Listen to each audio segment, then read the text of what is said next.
Hello, students. Now let us see the functions of capital market.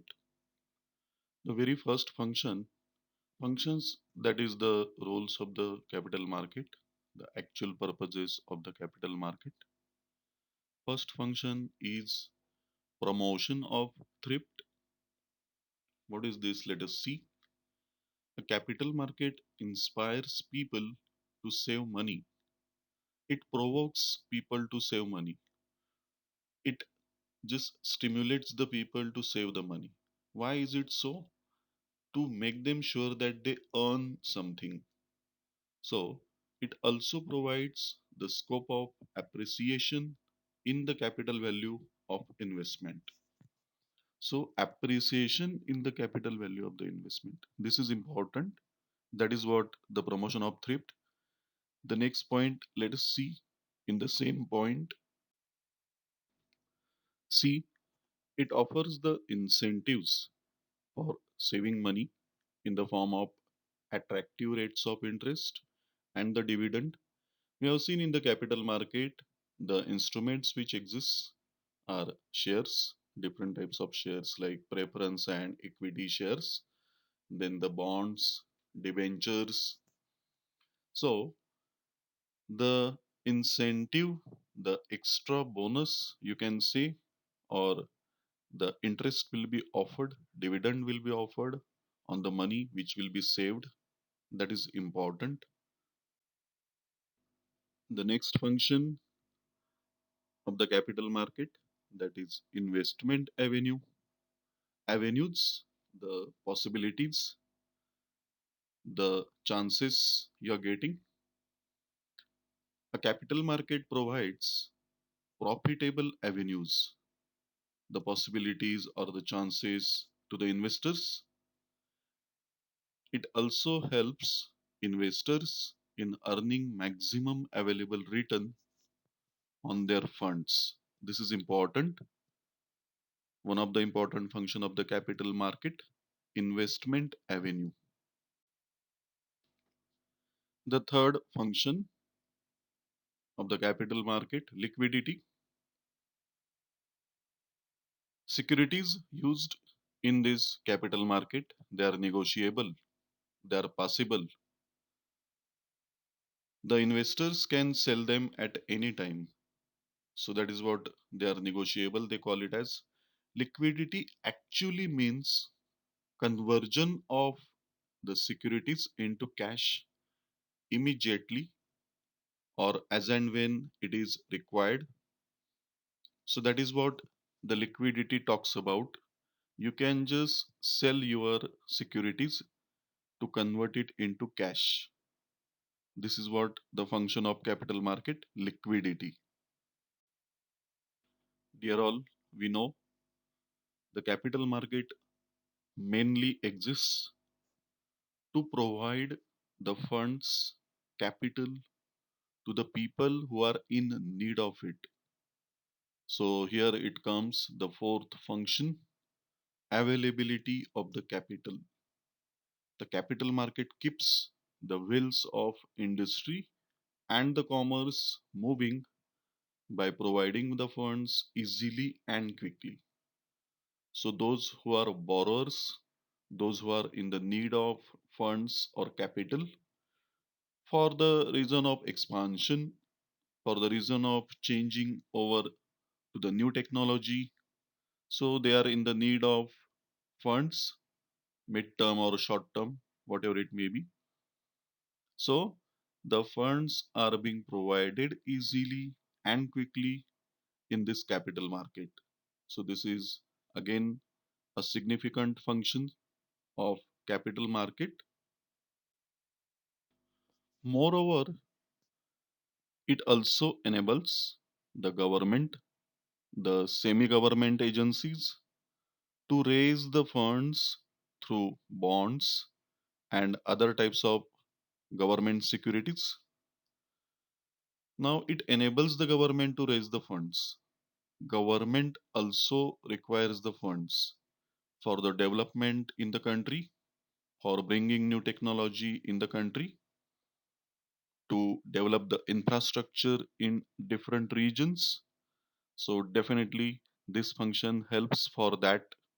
So the availability of the capital also enables government and semi-government agencies to raise the funds. Please remember.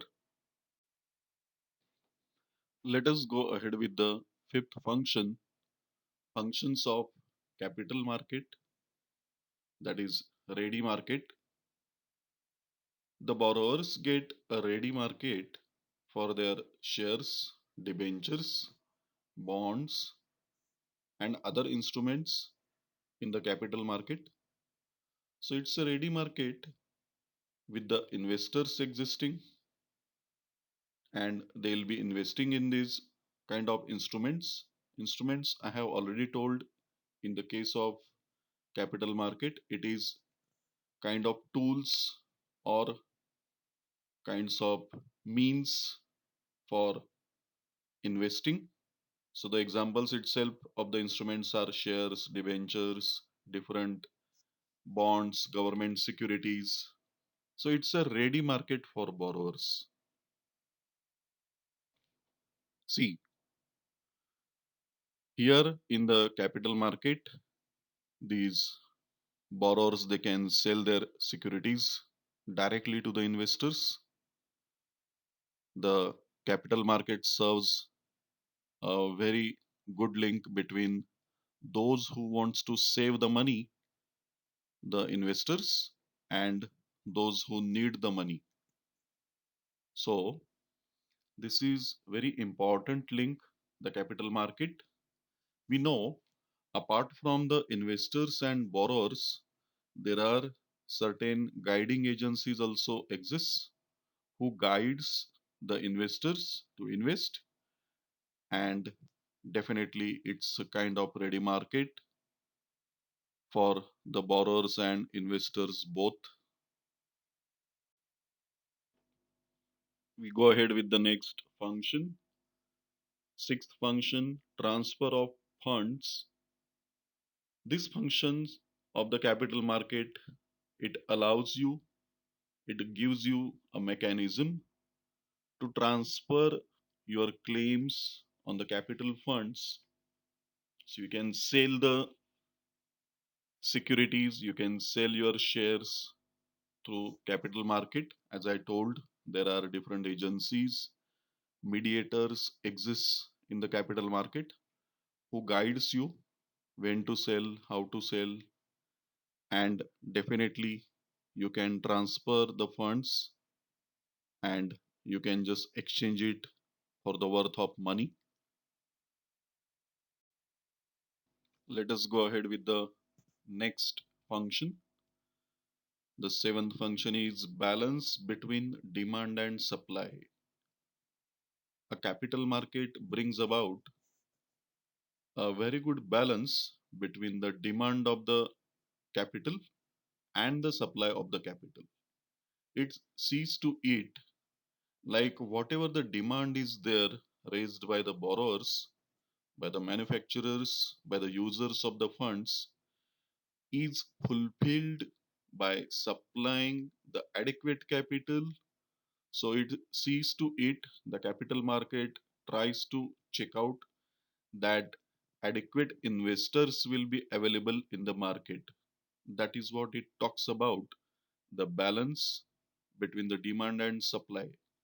The capital market maintains the cost of capital at the reasonable levels. This is also important factor to maintain the investors. It is very important, like the cost of the capital is stable, it is not fluctuating. So it definitely stimulates, encourages the investors, and it also encourages the borrowers to borrow the funds. So the balance between demand and supply, again, important function of the capital market. Hope you are understanding it.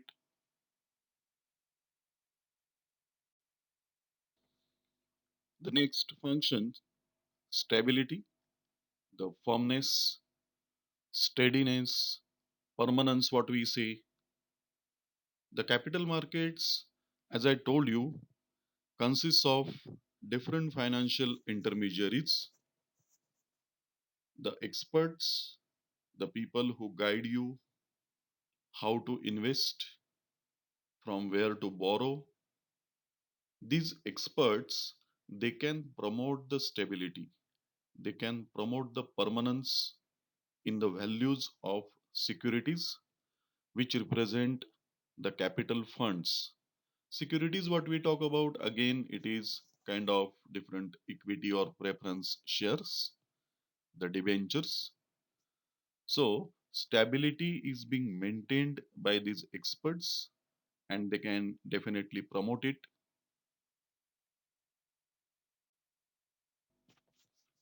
Here it comes the next function of the capital market, capital formation. See, the stress is continuously given on the borrowers, on the investors of the capital market. The capital markets facilitate the movement of public savings, individual savings throughout the country into most productive channels. It is being transferred to the productive channels, to the manufacturers, to the producers who are going to add the value to money, what we say. So it is being moved towards the productive channels and it is being done by the capital market itself. The capital market helps to divert these funds, the savings from the general public towards those who can use them most profitably. Please understand, the one who is going to use your funds, the securities, your savings in, they are entrepreneurs. They are going ahead with the new ideas. They are going to implement it for new production or for the sake of profitability. They will be investing this money from the public savings. So, capital market definitely helps the formation of capital. It ultimately leads the movement of the funds, capital funds. It leads to the capital formation as well as the economic growth of the country. The growth of the country in terms of economy, it is very important in any country, the economic growth, and definitely this capital formation is taking its own share in it. A well developed capital market, it brings about rational allocations, fair allocations, implementation of the funds, placing the funds, and thereby it helps to avoid the wastages of the country's financial resources. So, rational allocation of the fund. This is again important thing through capital formation. It is being achieved. So, dear all, up till now we have seen the functions of capital market. Now let us see the distinction between the primary market and the secondary market. The market for the new issues of the securities and the market for the existing securities. What is the actual difference between them? Let us go ahead with it.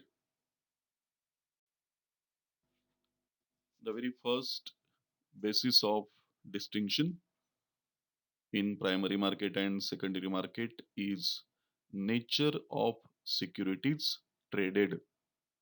The securities, the shares which are being traded in the primary market, the new securities are issued by a new and existing companies both, but the securities are new.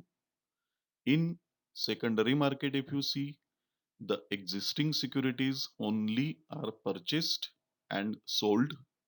by the investors and by the borrowers. So primary market, the nature of securities is new, and secondary market, the nature of the securities is the existing securities, the old securities. Second point of basis is involvement of the company. In primary market, a company sells the securities to the investors directly or through any intermediary. Then in terms of secondary market, if you see, the investors exchange the ownership of securities because it is the old securities or existing securities.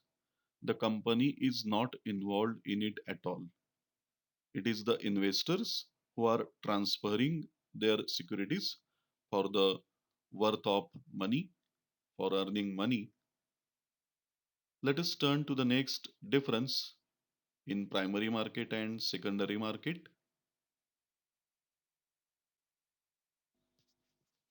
The next basis of distinction is capital formation.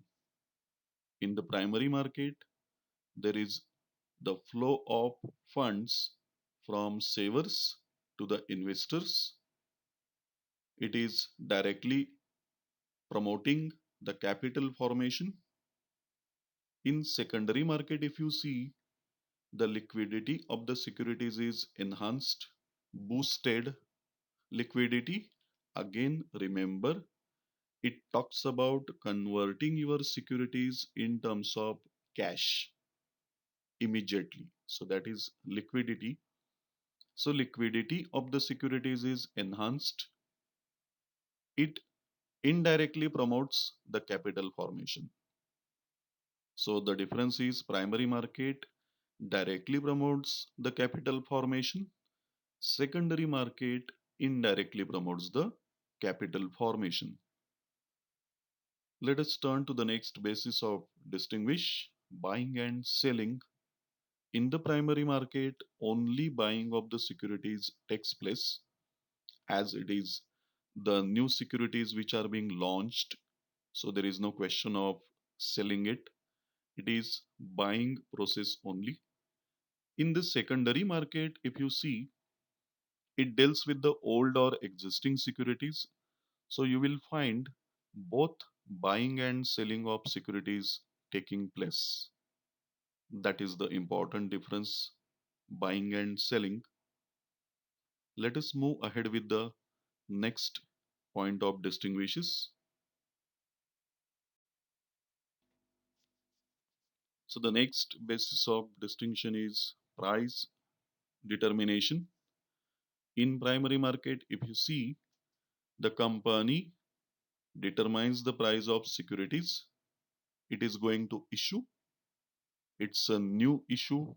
New securities are being launched in primary market. So company determines it.